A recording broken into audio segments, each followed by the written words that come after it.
I'll tell you the story of John Henry Falk. I'll tell you of his trials and the troubled trail he walked. And I'll tell you of the tyrants, the ones you never see. Murder is the role they play and hatred is their fee.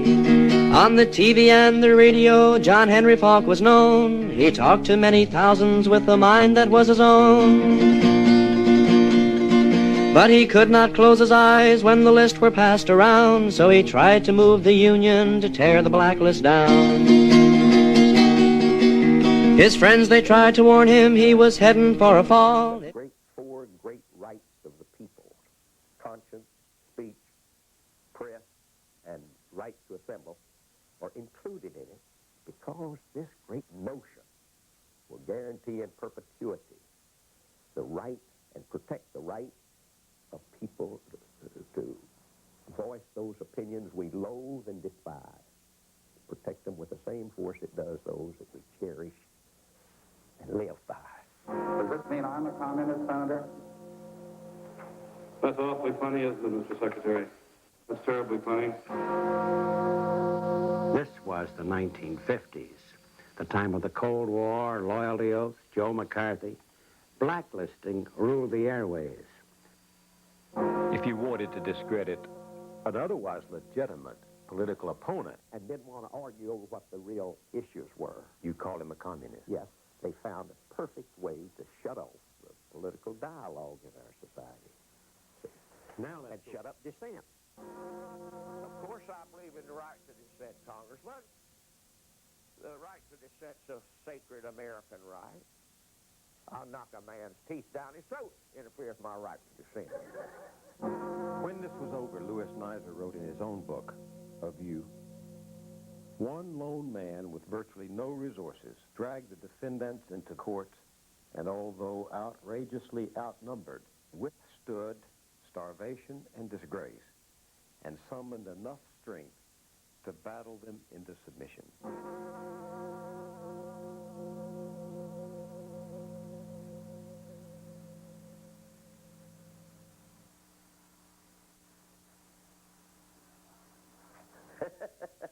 Well, how do you do?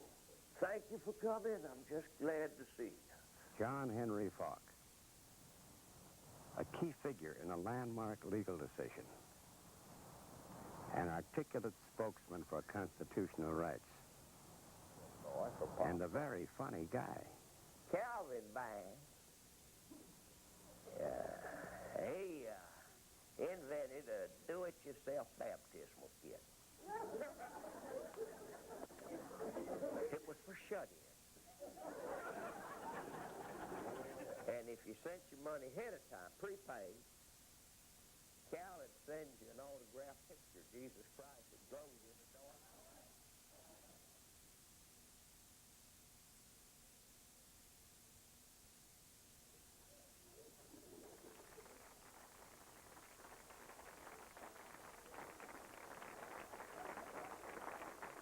John Henry Falk was one lone man in this fight against blacklisting, and one lone man on stage, but he was never lonely.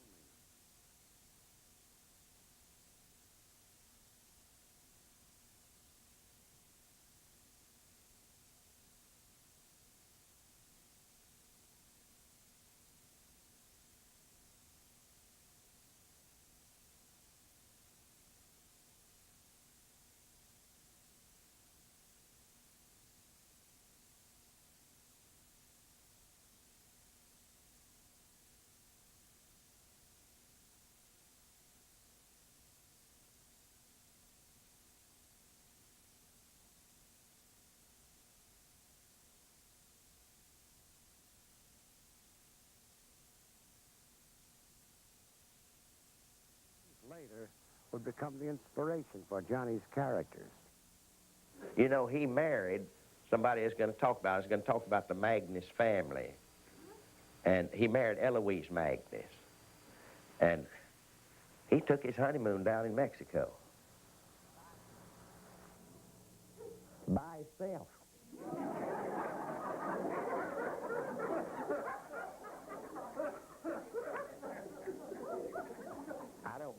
you, it hurt her feelings. John Henry is a humorist, an observer. Henry packed up and moved to New York. In the next few years, he and his wife would have 3 children, and John Henry would build a career.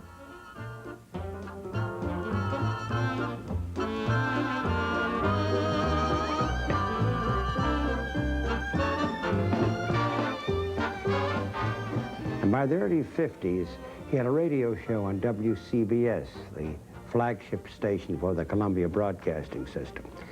It was a 1-hour show each afternoon, 5 days a week. John Henry would spin a few yarns, reminisce about his childhood in Texas, and comment on the news of the day, the frailties of this crazy human species and the foibles of the world. John Henry's New York country humor was a big success. Sophisticated city types may not have been quite certain whether they were laughing with him or at him, but they'd had the same trouble with Mark Twain. And for Johnny, as for Twain, the trick was to use humor to convey an idea or plant a seed. He had jokes to tell, sure, but he also had ideas to share. And this was the 1950s, the time of the Cold War, loyalty oaths, Joe McCarthy. And suddenly, this soft-spoken maverick Texan, sitting on top of the world, found himself in big trouble on the front lines and on the front page. To Johnny, it was a matter of the U.S. Constitution, the passion of his life. He began spreading the gospel of the Constitution when he was a student at the University of Texas. Some 40 years later, he talked to Bill Moyers about that. I was at William and Mary College in Williamsburg last week, about 2 weeks after you were there. And I was intrigued by all the publicity that still was following in your wake. Wasn't that nice? Yeah, you know, when you went there, they didn't know who John Henry Falk was. These undergraduates hadn't been born when you were suffering your ordeal back in the 50s. And yet, according to the press and my sources there, when you finished speaking, they gave you a standing ovation. Yeah, honey, you know, Mama had aimed me toward the Methodist ministry. But by the time I got born, she realized she shot a blank. I still have an evangelical streak in me, apparently, because I used it there at that thing. I got to talk about the First Amendment, got to talk about the McCarthy period, and the trivialization of our most meaningful national experience, namely the election of our federal officers, the president and on down. And I got so carried away, I started saving souls, Bill. I really did. I got kind of state of joy at it. Did they know what you were talking about, these young kids at this very traditional college? See, I do a great many college speeches, and that's the reason I do, is that I'm determined that they shall remember that they shall know what the McCarthy period was all about. And it's not taught in our schools. The meaning of McCarthyism has never been taught. See, it's supposed to be an anti-communist movement. It had nothing to do with communism, anti or otherwise. What was it? At that time, the use of communism, see, was a way of bolstering up, number one, the Cold War that was opening up. And number two, and most important of all, and this is terribly important to understand the McCarthy period, it was a way of shutting off the dialogue. The life's blood of this country is an open and robust dialogue, a rational political dialogue where everybody's free to say what they believe, why they believe it, and to persuade their neighbor to their point of view. That is the way we move forward in our society. Well, what happened in the 50s was that the way to silence your opponent was to call him a communist. But we were told that there was an international communist conspiracy afoot, and it had its bony hand right on the White House door.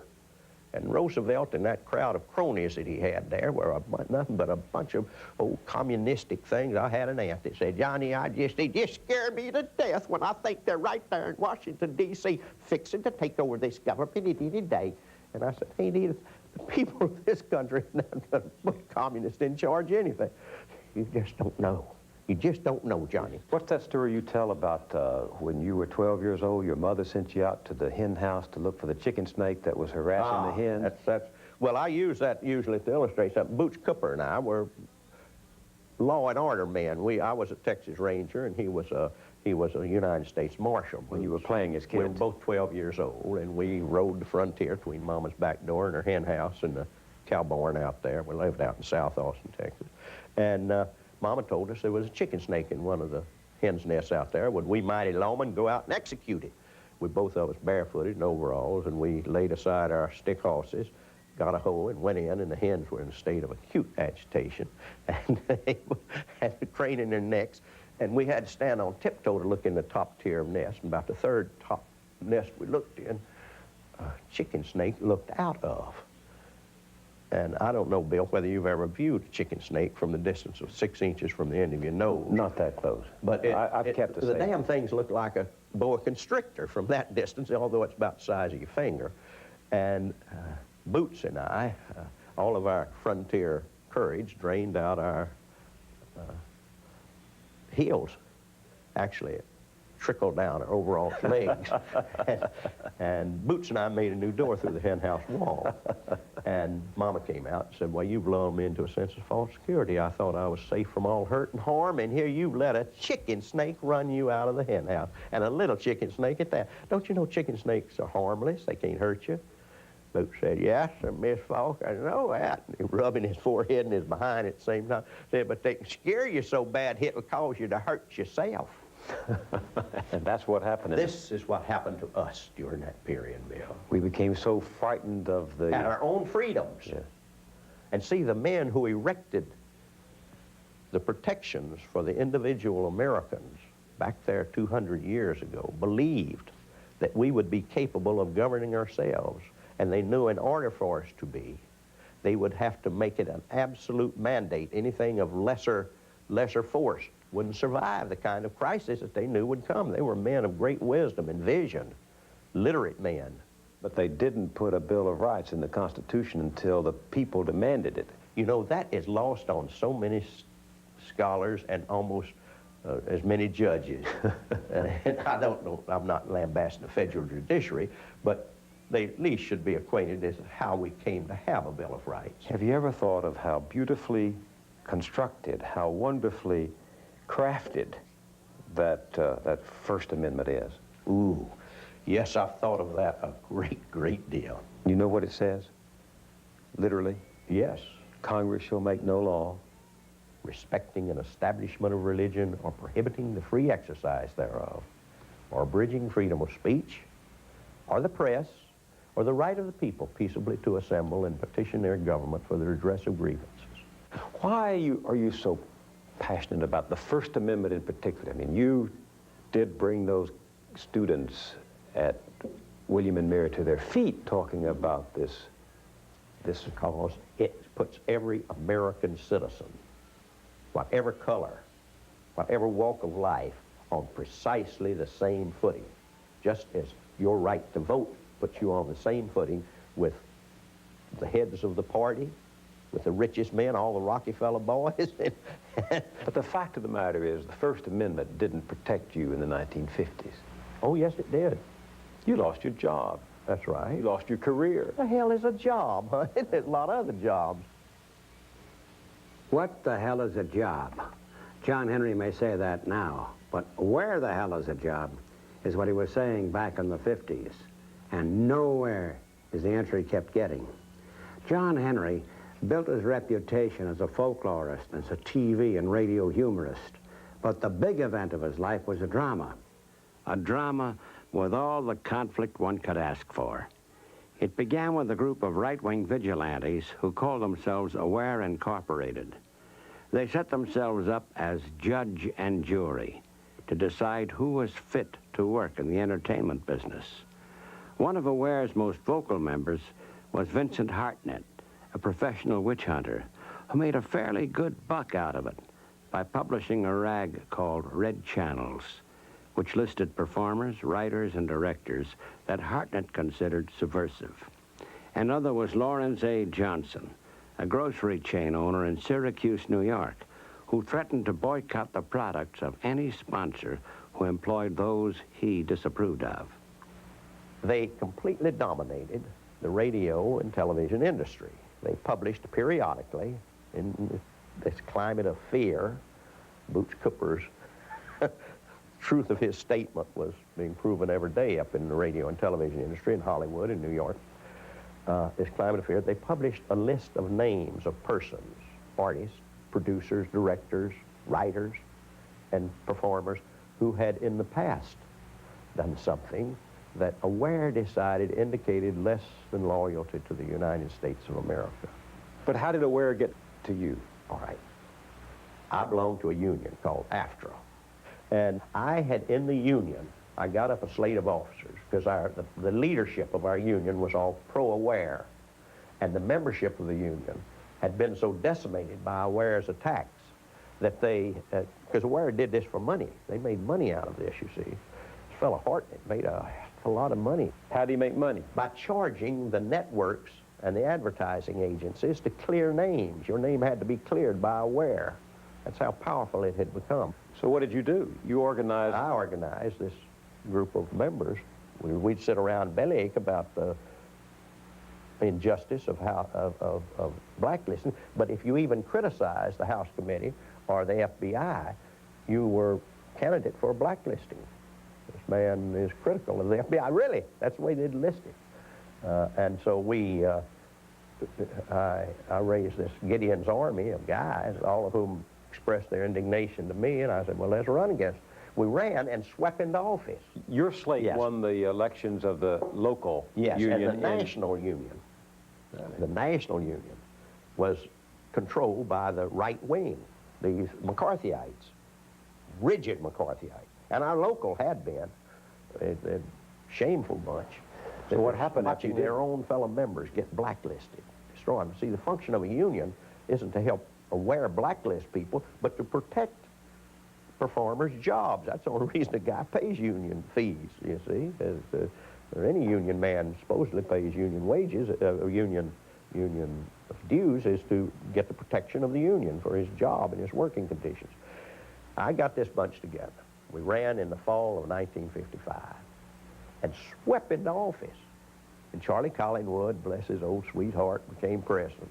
And I became a vice president. Old Orson Bean became a vice president. And we were going to save the world. And, of course, it made headlines then, Bill. This was back in 1956. Literally, anti-blacklist slate wins. The following week, the House Un-American Activities Committee, true to its form, published a statement, communists taking over the entertainment industry under the guise of anti-blacklist. It scared the jumping daylights out of these people, some of the people that had run with me. We'd run a pretty big slate and had pretty big support. Guy called me up and said, don't mention that I supported the slate. Please don't. You know, this was a level of fear, is what it had done to the people. And then, Aware, after the House Committee roughed us up, old Ed Murrah and Charlie Collingwood and I sat down to figure out what kind of response to make. We got up in Murrah's office. And I said, let me respond to them. They said, no, you get too mad. We want a measured response. They'll take their hides off, but, and Charlie's more eloquent, which was absolute fact. So Charlie wrote a response, and it was a smashing one, to the House Committee. You tend to your own business. We tend to union business. And not only this is this false, but it's improper that you would be meddling in our affairs. So Aware then put out a bulletin on us and says, this middle-of-the-road slate.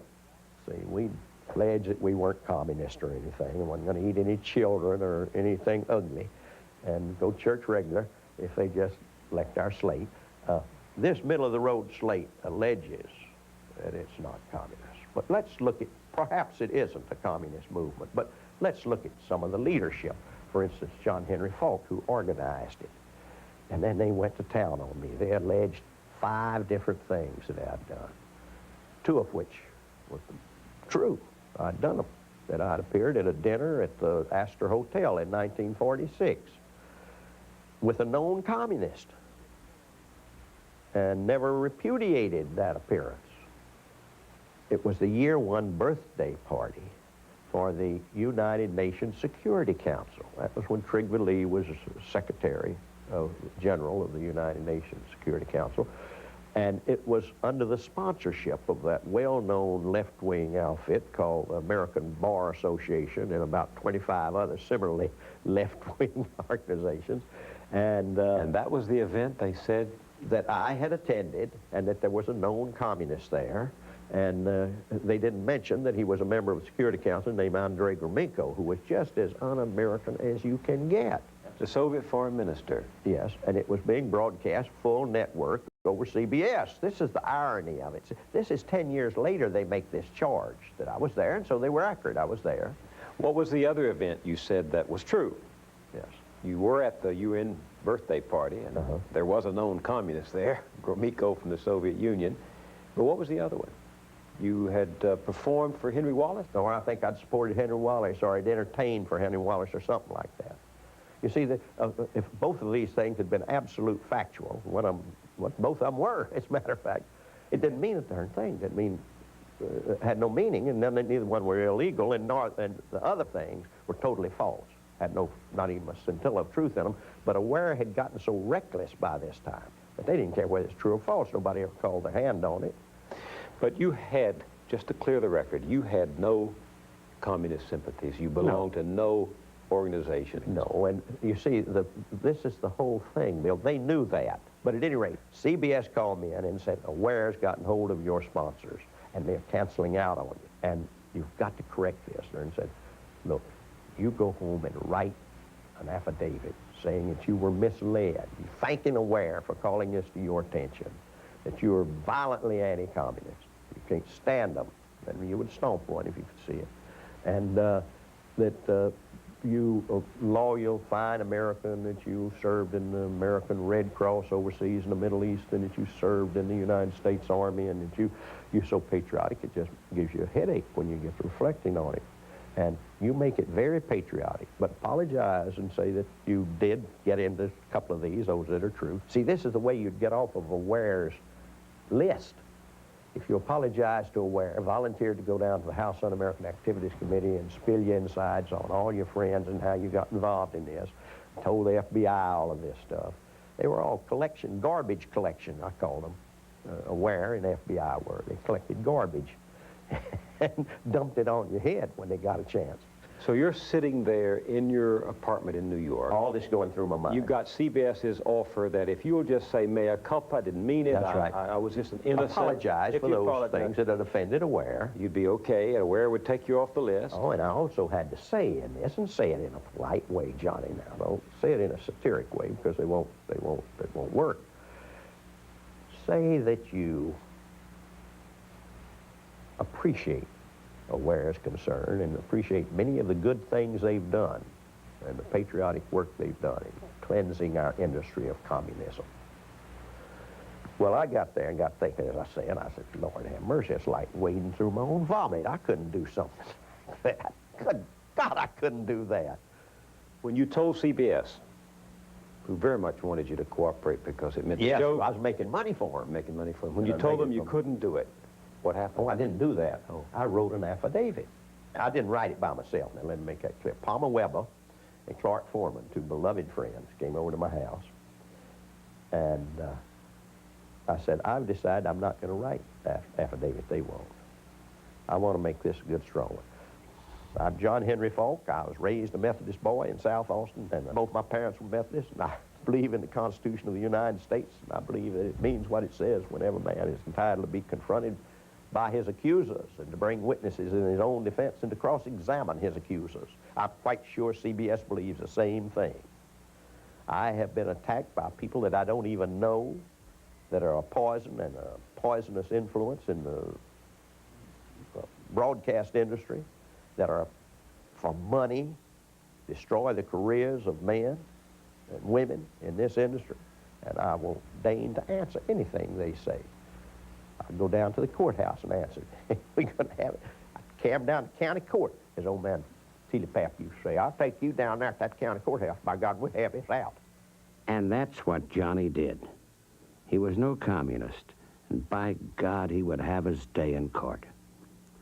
John Henry Falk turned the tables on the blacklisters and sued them for libel. Initially, Aware would choose Roy Cohn, notorious as special assistant to Senator Joe McCarthy, to provide its defense. Johnny would turn to one of the nation's top trial lawyers. Old Louis Nizer, Mr. Louis Nizer, he's not so tall, but when he gets in the courtroom, he's about 25 foot tall, Bill. And he felt the same indignation. He knew about their blacklisting out in Hollywood, see, because he was an attorney for the film companies. And we sat down and went over the whole thing.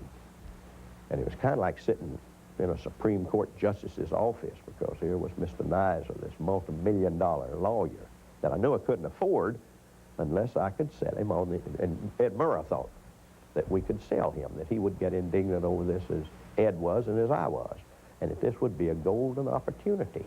And he took it on. And it was he understood it would be a very big suit. And he said, now you ready to, you know, to go through a real ordeal, because you can be knocked out of work. And you won't work again. But we're going to do our best. We'll take hand in hand, and you and I together. We'll put down this terrible plague of blacklisting in Hollywood and New York. John Henry was lucky to have found Louis Nizer. But Nizer was lucky, too. Here was a case that could set an important historic precedent, and John Henry Faulk was particularly qualified to bring it to court. Nizer said as much in his book, The Jury Returns. He wrote, "If we had to create a plaintiff to test the false charge of communism, we could not have imagined a better one than this Texan who derived a Southern drawl honestly from a lifetime spent in Austin, and who garnished his lively personableness with scholarly attainments." Johnny was bright, educated, talented, but he was nonetheless a political innocent.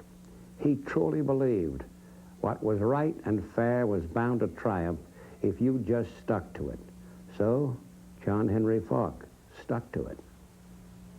You had to know they'd fight back, that they would do everything they could to discredit you. Why did you file that suit? Because, Bill, I regarded it as an opportunity. An opportunity in this sense.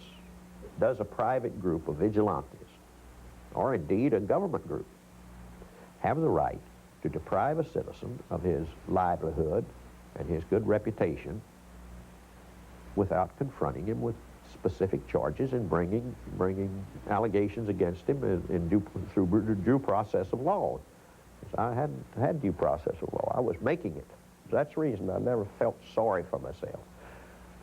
I didn't have enough money. See, I didn't understand this business, and you have to have a retainer. But Mr. Nizer said, I'm going to take this at a minimal retainer. And then he named the sum. Well, that was about $7,000 more than I had. I was a very improvident person. I hadn't saved money well at all. And so I was telling old Ed Murrah about it the next day at lunch. We had lunch together, because he was just tickled to death. He thought this was going to be the great trial of all time, and Nizer was going to take it. And I said, well, and I hate to go in and tell Nizer he's got a total pauper on his hands, although I'm making money each week. I haven't got that kind of money saved up to lay on him. And so, bless goodness, Ed Murrah says, you tell Mr. Nizer, don't you say anything to him. Just tell him that $7,500, it was just $2,500 I had. And he said, the other $7,500 will be in his office in the next week or so for me. And so when I said, oh, no, Ed, I didn't know he was going to do that. Oh, no, I can't let you do that. He said, I'm not doing this for you. Johnny, if you needed $25 and I happened to have it, I would maybe lend it to you, although I don't make it a practice to lend money easily. But, honey, I'm investing this in America, not in you. So Murrah came to your defense with money. He got the check, paid Mr. Nizer. And so we were off down the road. And it was headlines in all the paper. I filed $1 million lawsuit. I filed this suit in June of 1956, and all year round. And people would wonder what was keeping me on the line, you know, that I was supposed to wither and drop off when you challenge a wear, I found. And August the 6th, 1957, I guess it was, Sam Slate, good friend of mine at CBS and my immediate superior there, called me, and you've been fired. They're letting you out.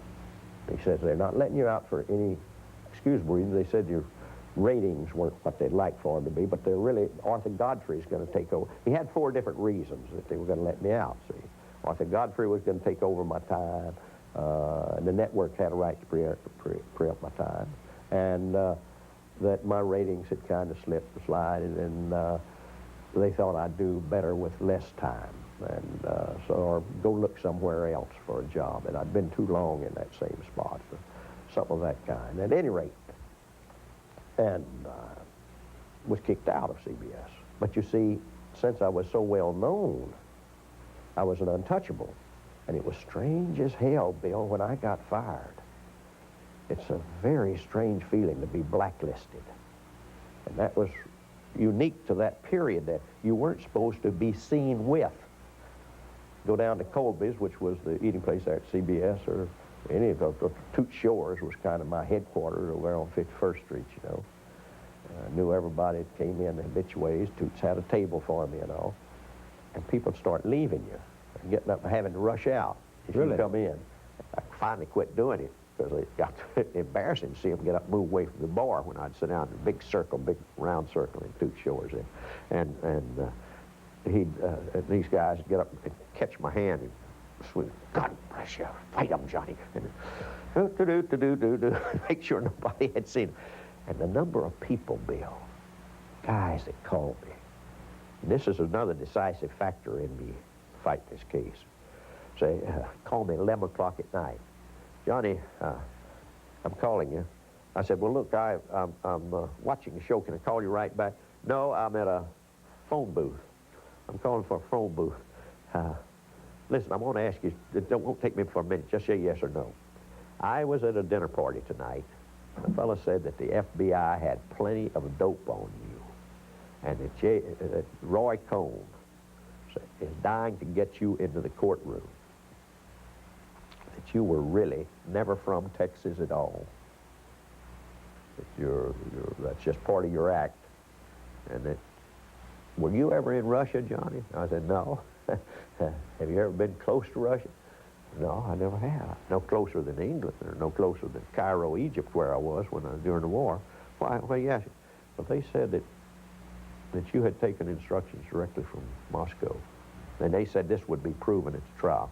I got calls like that quite frequently, variations on that call, you see, because fear, honey, had taken over this country. And as Boots said, it wasn't going to hurt us, but it was going to cause us to hurt ourselves.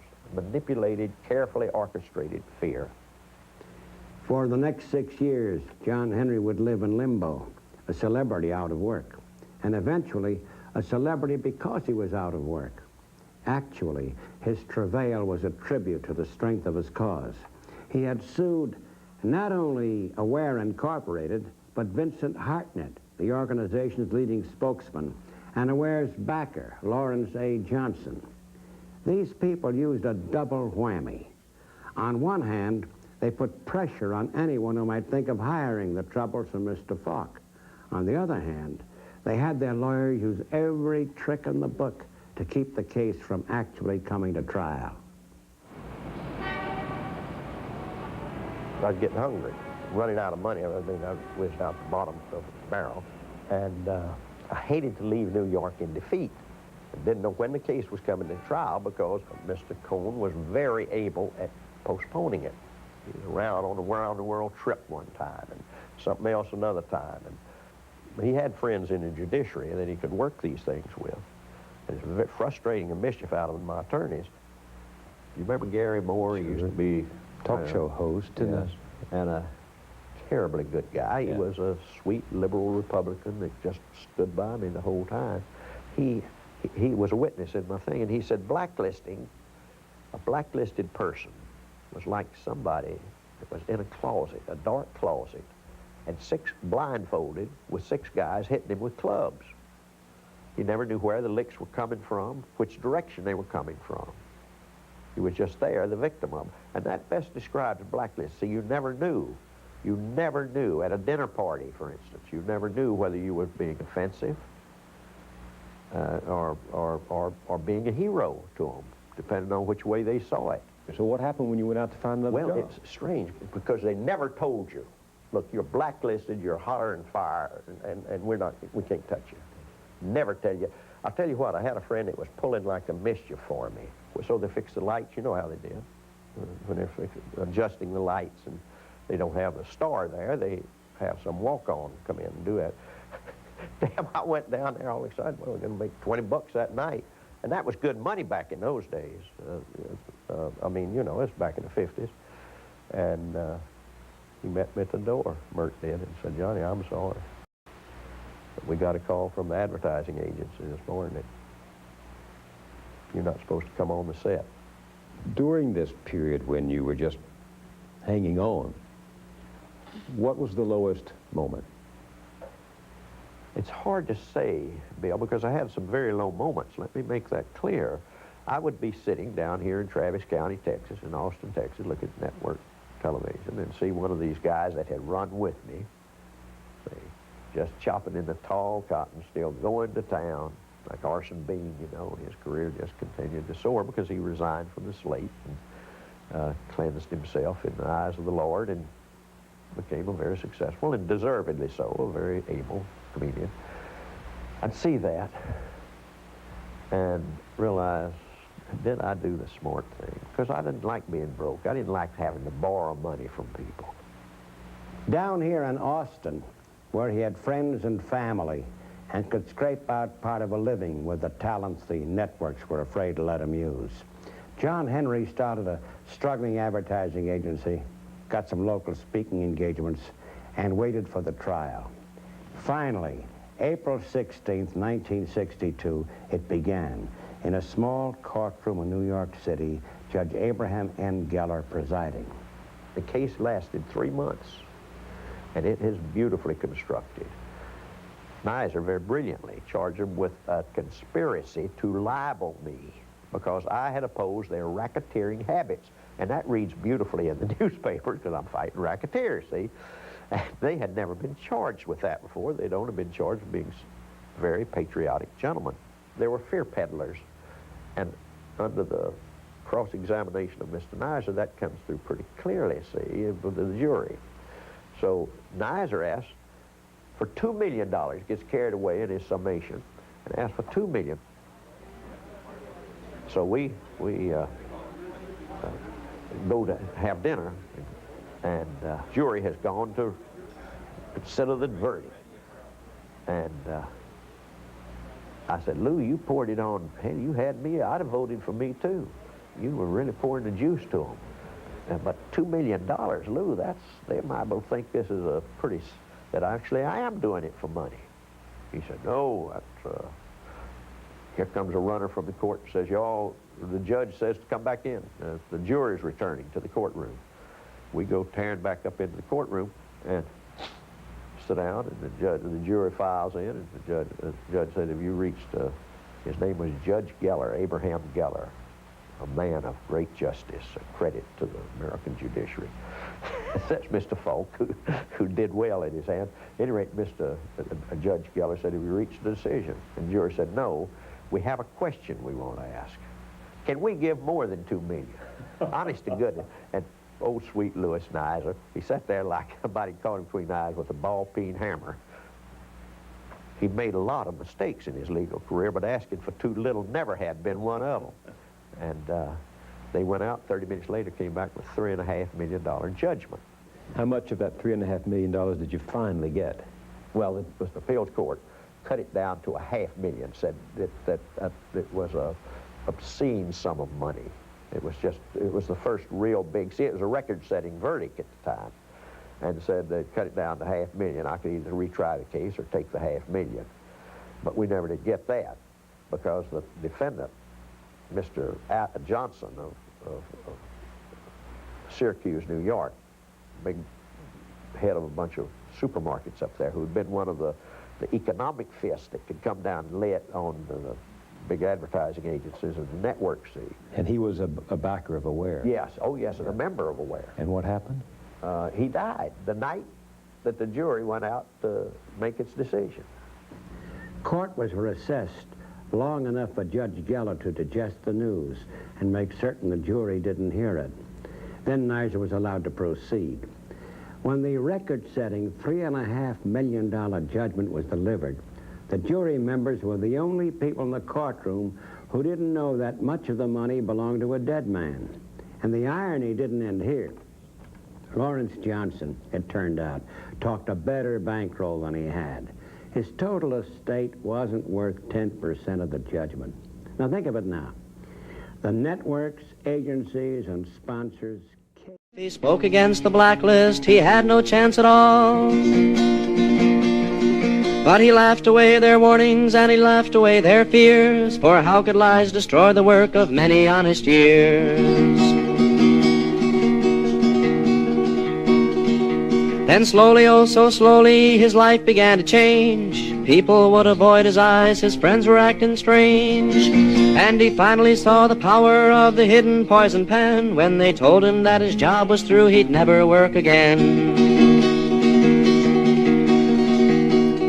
And he could not believe what his sad eyes had found. He stared in disbelief as his world come tumbling down. And as the news grew